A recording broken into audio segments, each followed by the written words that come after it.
오늘 이 말씀을 가지고 깨닫고 변화되는 것이 은혜입니다. 그런 주제로 말씀 전하겠습니다. 하나님 우리에게 많은 은혜를 주시는데 가장 큰 은혜가 뭐냐면 내가 이 하나님의 말씀을 듣고 예배드리는 중에 깨닫고 변화되는 거예요. 깨닫고 변화되는 거. 이게 가장 큰 은혜입니다. 자, 오늘 이 이야기를 보면은 이제 블레셋 사람들에게 일어났던 일이에요. 블레셋 사람들에게. 어제 말씀을 공부했죠. 그들이 전쟁에서 이스라엘을 이기고 법궤를 빼앗아 가지고 우리의 신 다곤이 저들이 이스라엘이 믿는 신이 야훼를 이겼다. 그래가지고 그 야훼를 자기가 포로로 잡았다고 떠들어대면서 다곤의 신전에 들어가가지고 신상 옆에다가 하나님의 언약궤를 갖다 딱 놨죠.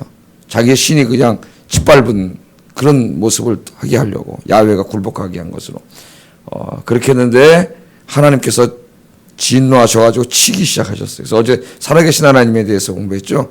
하나님께서 다곤은 다 그냥 때려 부시고 모가지도 부러뜨리고 손모가지도 부러뜨리고 다 부러뜨려서 박살을 내버리고 뿐만 아니라 가는 곳마다 블레셋 사람들 하나님을 조롱하고 모욕했던 블레셋 사람들을 하나님 심판을 하셔가지고 독종이 막 심한 독종이 일어나가지고 막 고통을 당하고 상당히 많은 사람들이 죽임을 당했어요. 그런 일을 어제 우리가 공부를 했습니다. 자, 오늘 이제 이 말씀에 보면은 그렇게 이스라엘을 이 블레셋을 하나님이 치기 시작하셨는데 그리고 얼마가 지났냐면은 7달이 지났습니다. 7달. 1절 한번 읽어볼까요? 1절. 여호와의 궤가 블레셋 사람들의 지방에 있은 지 7달이더라. 그러니까 언약궤를 뺏긴 지 7달이에요. 블레셋 땅인데 7달 동안 하나님 치신 거예요. 7달 동안. 그러니까 막 죽는 사람도 있었고 막 온갖 독종이 나가지고 막 고통을 당하고 막 블레셋이 갑자기 그냥 자기들이 사로잡았다고 생각했는데 야훼 하나님의 심판을 받아가지고 전체 나라 블레셋이 5개 도시 5개 방백 왕들로 구성되어 있는데 이게 다 그냥 하나님 가는 곳마다 치셔가지고 막 난리가 났어요. 난리가 났어요. 자, 그랬더니 이들이 깨닫기 시작했습니다. 정말 저들이 믿는 야훼라는 그 신이 정말 살아있는 신이구나. 예? 우리가 저 야훼를 조롱하고 모독했기 때문에 저 야훼 하나님이 우리를 치는구나. 그들이 깨닫기를 시작했습니다. 깨닫기 시작했어요. 2절 한번 읽어보겠습니다. 2절 시작.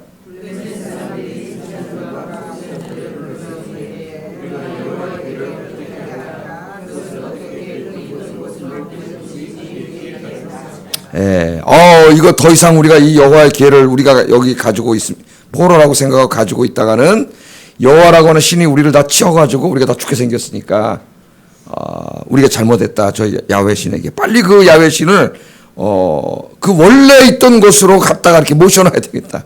블레셋 땅에 있으면 안 되지. 이스라엘 땅으로 다시 돌아가시게 해야 되겠다. 이렇게 생각을 하고 근데 이걸 어떻게 다시 거기다가 원래 있던 곳으로 돌아가게 하느냐. 이걸 가지고 2절에 보니까 회의를 했는데 그래서 이 전문가들을 다 불렀어요. 전문가들. 블레셋에 있는 종교 전문가들. 예? 종교 전문가들. 2절에 나오잖아요. 블레셋 사람들이 제사장들과 복술자들을 불러서 이르되 우리가 여호와의 귀를 어떻게 할까? 그는 종교 지도자들이에요. 이 전문가들이에요. 그래서 그들이 연구를 했어요. 이스라엘 율법을 연구를 했어요. 이스라엘 사람들은 하나님 말씀을 거들떠보지도 않는데, 예? 서사시대가 어떤 시대라 그랬어요? 하나님의 말씀이 희귀하여, 우리 사무엘상 앞에 나오잖아요. 하나님의 말씀이 희귀하여. 이스라엘 백성들이 하나님의 말씀에 관심도 있지도 않는데, 여기 블레셋의 이 복술자들이, 예? 하나님의 언약궤를 어떻게 거기다 갖다 놓냐, 이걸 연구하기 위해서 율법을 연구했다니까요. 하나님의 말씀을. 오늘날도 여러분 저 예수 안 믿지만 성경을 연구하는 사람이 굉장히 많습니다. 안 믿는 사람들 중에서도 하나의 문학으로 하나의 종교서적으로 고대 문헌으로 성경을 연구하는 사람이 많아요. 근데 오히려 교회 다니는 사람들이 성경을 잘 안 읽어. 연구 잘 안 하고 공부를 안 하려고 그래요. 하나님 말씀 연구를 해야 되는데 이 비슷한 일이 벌어진 거예요 지금. 그래 이제 그 사람들이 모여서 연구를 다 이렇게 연구를 한 다음에 조언을 합니다. 조언을.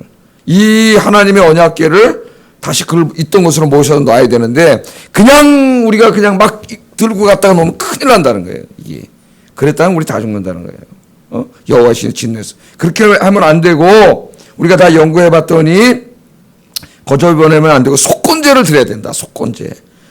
그러니까 벌써 연구했잖아요, 율법을. 이스라엘의 5대 제사 중에 하나가 속건제인데 이 사람들이 그걸 어떻게 알겠어요? 가서 율법을 연구한 거예요. 연구했더니 속건제를 드려야 된다는 걸 깨닫게 된 거예요, 그냥 갈 때. 그래서 우리 한번 3절 읽어보겠습니다. 3절 시작.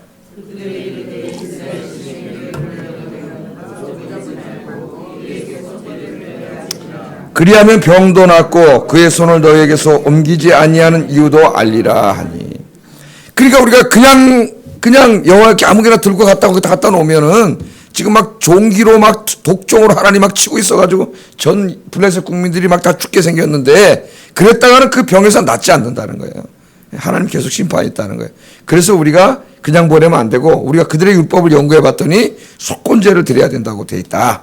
예? 그래서 우리가 속건제를 드려야 된다. 그 얘기를 조언을 하면서 6절에 이렇게 얘기를 해요. 6절 읽어보겠습니다. 시작.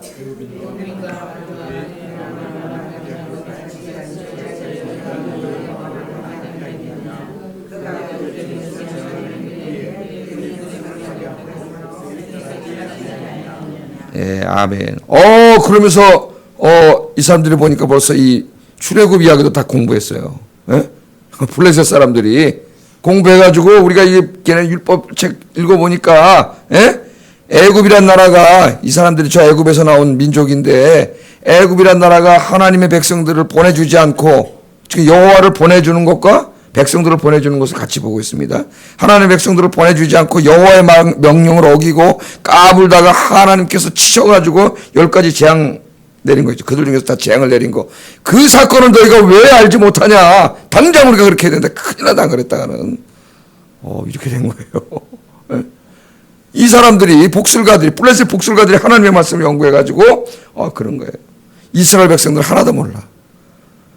자기들을 출애굽할 때에 하나님께서 자기들을 지키려고 애굽 왕이 말을 안 들으니까 10가지 재앙을 내려서 애굽 왕과 애굽 군대를 치시고 홍해를 갈르시고 이런 것들을 블레셋 사람들은 아는데 왜 이스라엘 사람들은 몰라요? 이스라엘 사람들이 알았다면 이 하나님을 섬기고 하나님을 의지하고 싸워서 블레셋을 이겼겠죠. 그 당시에는 하나님의 말씀이 희귀한 시대예요. 하나님의 말씀에 관심이 없어요. 사람들이 아무것도 몰라요. 오히려 블레셋 사람들을 연구해서 그것을 깨달았습니다. 하나님 뜻을 거역하면 우리가 망한다. 우리가 잘못했으니까 여호와 하나님께 잘못했으니까 우리가 이제 그분을 돌려보낼 때 속건제를 드리고 그렇게 해서 돌려보내야지. 안 그러면 큰일 난다 우리가. 그렇게 블레셋 사람들이 여기서 깨닫고 있습니다. 이 모습은 깨닫는 블레셋과 깨닫지 못하는 이스라엘이 대조되고 있어요. 블레셋 사람들은 하나님의 심판이 있은지 7달 만에 깨달았습니다. 그 회개가 우리가 하는 회개 이 정도 회개는 아니었겠지만은 그래도 야훼라고 하는 거 엄청난 신에 우리가 잘못했다. 이걸 7달 만에 깨달았다는 걸 보여줘요. 그러나 이스라엘은 이제 7장 다음 주부터 7장 공부하는데 7장에 보면은 이때까지 이스라엘이 깨닫게 되면 20년 걸립니다. 20년 만에 깨달았어요. 20년 동안 깨닫지 못했어요. 이스라엘은 블레셋에게 계속 지는 게 하나님 치시는 건데도 그걸 깨닫지 못했단 말이에요. 20년 동안. 근데 블레셋 사람들은 7개월 만에 깨달았어요. 7개월 만에. 참 놀라운 일이죠. 7개월 만에 깨달았습니다. 그래서 여러분 뭐가 은혜냐면은 깨닫는 게 은혜예요. 깨닫고 그 말씀대로 실천하고 변화되는 게 은혜예요. 참 놀라운 것은 우리가 잘 알고 슈바이처라고 잘 알고 있지 않습니까? 슈바이처 박사가 있는데 이 사람이 생각을 했죠. 내 인생을 자기를 위해서 한평생을 다 사는 사람은 그건 어리석은 사람이다. 그래서 자기 인생을 60으로 산다 그러면 60으로 반으로 나눴어요. 30까지는 자기를 위해서 살고 30 이후부터는 이웃을 위해서 살겠다. 남을 위해서 살겠다. 그렇게 생각을 했어요. 30까지 정말 열심히 자기를 살아서 박사학위를 5개나 땄어요. 음악 박사, 법학 박사, 철학 박사, 신학 박사. 또 하나 뭔 박사더라? 박사학위 5개 박사학위가. 5개. 천재예요, 천재. 진짜 박사학위를 5개 했다고 산 다음에 그 다음부터 의학 박사죠. 그리고 의사니까. 그런데 신학을 했는데 자유주의 신학이에요. 이 슈바이처 그건 우리가 알고 있어야 됩니다. 예수님이 하나님의 아들이라고 믿지 않았어요. 자기가 십자가에 달려서 이렇게 죽음으로써 온 인류를 구원하겠다고 했다가 실패한 정신이 이상한 사람 이 정도 생각했어요. 슈바이처. 그러나 성경을 읽어봤더니 예수님은 너무나 훌륭한 사람이야. 가난하고 소외된 사람들을 위해서 다 자기 자신을 바쳤던 훌륭한 모범적인 인간이면 그 틀림없지만은 하나님의 아들은 아니라는 거예요. 그렇게 결론을 내렸어요. 그러나 그 예수님의 삶에 너무 감동을 받아가지고 나머지 30년을 아프리카에 가서 의사로서 아프리카 사람들을 치료하는데 평생을 다 바치지 않습니까? 예? 참 놀라운 거예요. 예수님을 하나님의 아들로 믿지 않는 이 슈바이처는 예수님의 삶에 감동이 돼가지고 그 아프리카에 가서 가난한 아프리카인들을 위해서 평생을 바쳤는데 그 예수님을 하나님의 아들로 철떡같이 믿는다고 하는 보수적인 교회 사람들은 전혀 예수님의 가르침대로 살지 않아요. 이웃사랑을 실천하지 않아요. 참 이상하잖아요. 에? 아이러니예요. 아이러니. 이게 정말로 아이러니입니다. 그는 그렇게 살았는데 그래서 정말 자기 인생 반을 그렇게 다 바쳤어요. 그러니까 하나님의 말씀 우리가 연구하고 깨달았으면은 예수님이 정말 우리 하나님의 아들인 줄 믿습니까? 구원자인 줄 믿습니까? 그런데 우리는 그분이 가르침과 그분의 삶으로 가려고 하질 않아요. 이게 우리나라에도 그대로 나타나요. 우리 그 보수교회와 진보교회가 이렇게 있는데 우리 보수교회는 정말 신학적으로 완전히 보수죠. 예수님이 하나님의 아들의 구원자임을 믿고 신학적으로 완전히 정통 보수입니다. 그런데 그 예수님의 가르침대로 이웃을 사랑하고 가난하고 소외된 자를 찾아가고 이런 일 잘하지 않아요. 그런데 저쪽의 자유주의 신학자들은 예수님이 하나님의 아들을 믿지 않아요. 예? 그런데 그 예수님의 모범적인 그 인간적인 삶, 가난한 자와 함께했던 병자와 함께했던 예수님의 삶에 본받아가지고 오히려 그런 일과 사업을 더 많이 해. 저쪽이. 그 제가 신학 공부하면서 이거 우리 장로교는 신학적으로는 보수인데 삶으로는 자유주의예요. 삶으로. 신학만 보수지 삶은 없어요. 저쪽은 신학은 자유주의인데 삶은 보수주의다. 제가 그렇게 얘기한 적이 있는 것 같아요. 정말 안타까운 거죠. 그러니까 오늘 여러분 이 새벽에 나왔습니다. 블레셋 사람들은 7개월 만에 율법을 연구하다가 깨달았는데 이 사람들은 20년 동안도 깨닫지 못해요. 여러분 우리가 아침에 나와서 여러분 새벽 기도 하시는데 이 기도하는 사람의 가장 큰 복이 뭔지 아세요? 깨닫는 거예요. 자기를 돌아보는 거예요. 자기를. 그래서 기도하는 사람이 이 올바른 기도를 드리면 그 사람의 인격과 신앙이 변화됩니다. 변화돼요. 기도하면 변화돼야 돼요. 그러니까 여러분 이 아침에 기도할 때 정말 제일 처음에 제일 많이 기도해야 될 게 뭐냐면 자기 자신을 돌아보는 기도를 많이 해야 돼요. 자기의 성품과 인격과 신앙과 이런 것들을 돌아봐야 돼요. 돌아봐야 돼요. 그래서 이 아침에 그런 부끄러운 모습들을 하나님 앞에 내려놓고 날마다 하나님 앞에 무릎치면서 회개해야 돼요. 회개해야 돼요. 그래야 그 매일매일 기도하면서 그 사람이 어떻게 되겠습니까? 우리의 옛사람의 그 모습들이 자꾸 십자가에 못 박는 거죠. 옛사람의 모습들이 소멸되고 하나님의 형상을 닮은 모습들이 자꾸 이렇게 더 우리 안에 이렇게 더 풍성해져 가지고 그 사람의 모든 삶과 인격과 성품이 신앙이 점점 더 하나님의 형상을 반영하는 사람으로 바뀌는 거예요. 그러니까 기도를 하면은 기도를 할수록 그 사람이 어떻게 돼요? 점점 예수님 닮은 사람으로 변해야 돼요. 이걸 깨닫지 못하고 이 기도가 자칫 잘못해서 이런 것으로 가지 않으면 기도를 많이 하는데 변화되지 않아요. 너무나 안타까운 일이에요. 그래서 여러분 이 아침에 기도하는 자가 제일 받을 수 있는 복이 뭐냐면 자기 자신의 변화라는 거. 기도하지 않으면 변화되지 않잖아요. 아침마다 새벽마다 자기 자신을 돌아보고 자기 허물을 놓고 기도하세요. 저도 아침에 오면 어제 하루 살았던 거 반성하면서 제일 많이 기도합니다. 어제 일은 잘못했고 저는 잘못했고 이렇게 잘못 용서해 주세요. 그래야 그 기도하고 회개하는 중에 조금씩이라도 변화돼서 맨 처음에 내가 5번 잘못했던 거나 3번 줄이고 2번 줄이고 뭐 완전하게 내가 다 변화될 수는 없지만은 최대한 그렇게 노력하는 거예요. 그래서 여러분 뭐가 은혜라고 깨닫는 게 은혜예요. 깨닫고 자기 자신을 돌아보고 늘 자기 자신을 쳐서 복종시키는 이 새벽 기도 시간이 되기를 주의 이름으로 축복합니다. 그러면 여러분 1년만 그렇게 하면은 엄청난 사람으로 변화되어 있을 거예요. 자, 두 번째. 자, 이 사람들이 그렇게 결론을 속건제를 드려야 되겠다. 거기까지 알았어요. 그래서 이제 속건제를 드려야 되는데 그 속건제를 도대체 그 제물을 뭘로 드려야 되느냐? 뭘로 드려야 되느냐? 자기들이 믿는 신도 아니잖아요. 뭘로 드려야 되느냐? 고민을 했는데 4절, 5절을 보면은 금으로 만든 독종, 지금 하나님 독종으로 주셨잖아요. 그 독종의 형상을 어떻게 만들었는지 모르겠어요. 금으로 만든 독종 5개와 또 큰 쥐 모양으로 5개. 그러니까 금덩어리로 5개, 10개니까 그 당시에 제일 귀한 금속이 이 금이잖아요. 금. 최고 값어치 나가는 것. 최고 소중한 것. 그러니까 이들이 율법을 읽고 그래서 이제 하나님께 속건제를 드려야 되는데 뭘 아는 거예요. 예? 어떻게 다 해야 되는지 뭐 이렇게 그 정도까지는 아니었지만은 그래도 우리가 가지고 있는 것 중에서 제일 값비싼 것, 예? 제일 소중한 것 그걸로 드려야 된다. 그런 결론을 내린 거예요. 이 사람들이. 믿지도 않는 사람들이. 이방인들이. 지금 이스라엘 사람들은 전혀 하나님에 대해 관심도 없는데, 예? 그래가지고 금덩어리로 만든 거예요. 금덩어리로. 5이라는 건 이제 이스라엘 5개 도시 5방백 이거 상징해가지고 최고로 만든 거예요. 최고로 만든 거예요. 자, 그러면서 5절을 같이 한번 읽어보겠습니다. 5절 이렇게 말합니다. 읽어보겠습니다. 시작.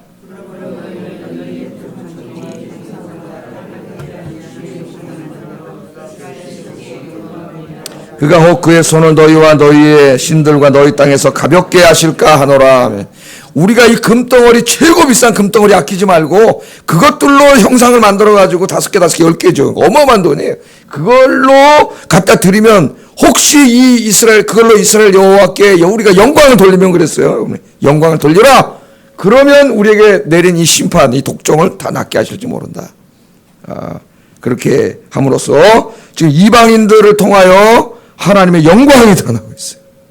블레셋 사람들이 자기들이 가지고 있는 최상의 것들, 제일 값어치 나가는 것들, 제일 비싼 것들을 여호와 하나님께 드리고 있습니다. 제물로. 이스라엘은 그렇게 하지 않는데 지금 하나님 백성들은 아까워가지고 벌벌 떨고 있는데 하나님 앞에 이 사람들은 가장 비싼 것들로 하나님 앞에 드렸어요. 여러분, 우리가 믿는 하나님은 우리의 찬양과 경배를 받으시기에 합당하신 하나님인 줄로 믿습니다. 블레셋 사람은 아는데 왜 하나님의 백성들을 알지 못할까요? 여러분, 오늘부터 여러분 평생 주님 앞에 갈 때까지 남은 인생이 정말 여러분 가진 것 중에 최상의 것들로, 최고 가치 있는 것들로 하나님께 드리고 하나님께 영광 돌리시는 삶이 되시기를 주의 이름으로 축복합니다. 이 블레셋 사람들도 이 하나님께 최고 좋은 거, 최고 비싼 걸로 하나님 앞에 드려야 된다 그래가지고 금덩어리로 하나님 앞에 드리고 있는데, 여러분, 저 믿지 않는 사람들도 얘기하잖아요. 저 불교도들이, 불교 믿는 사람이 예수 믿으면은 그 불교 믿는 사람들이 헌금 얼마나 하는지 알죠? 절에다가. 그 사후초파일에 등 하나 얼마인지 아세요, 여러분? 절에서 가까울수록 비싸요. 거기서 가까울수록 엄청나게 비싸요.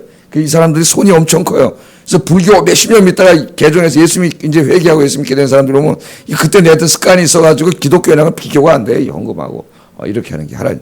그 안 믿는 사람도 그 이방 그런 종교를 믿는 사람들도 그렇게 자기 최선을 다해 자기 신들을 섬기는데 하나님을 믿는 우리들이 제일 좋은 건 자기가 다 그냥 먹고 하나님 앞에 찌꺼기나 갖다 내고 아까워서 벌벌 떨고 그렇게 하면 되겠냐 이거예요. 하나님 우리에게 주신 게 물질도 있고 건강도 있고 재능도 있고 시간도 있고, 그죠? 하나님 우리에게 주신 게 많은데 제일 좋은 건 다 숨겨놓고 그냥, 그러지 말고 제일 좋은 것, 최상의 것들로 하나님께 드릴 수 있기를 주의 이름으로 축복합니다. 마지막으로 한 가지만 더 생각해 설교 마치겠습니다. 자, 세 번째 여기서 우리가 교훈을 얻는 것은 뭐냐면 이제 그래가지고 갔어요. 그 이제 수레에 실어서 하나님 언약궤에 다 가는데 거기에 있는 이제 마을 사람들 이제 있죠.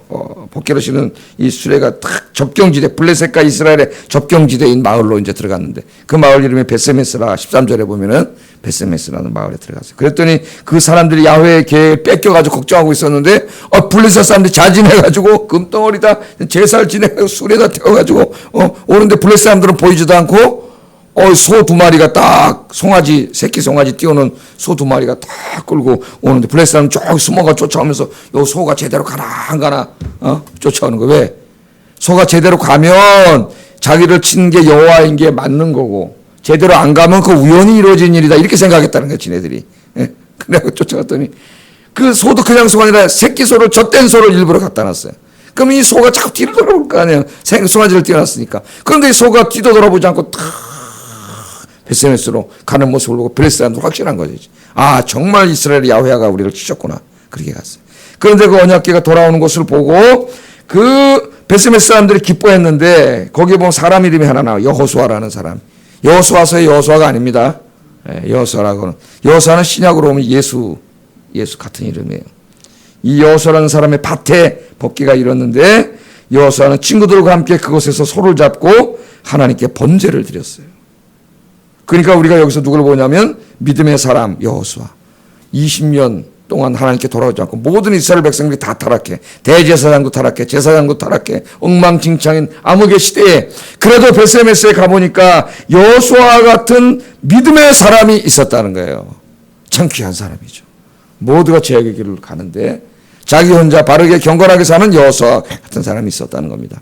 그래서 이 세상에 여러분 죄악의 물결에 끌려가지 말고 잘못하는 다른 사람들에 끌려다니는 사람 되지 말고 이 세상이 아무리 어둡다 하더라도 여러분이 세상에서 꿋꿋하게 예수 그리스도의 빛을 비추는 그런 이 어두운 시대에 참된 주님의 자녀가 되시기를 주의 이름으로 축복합니다.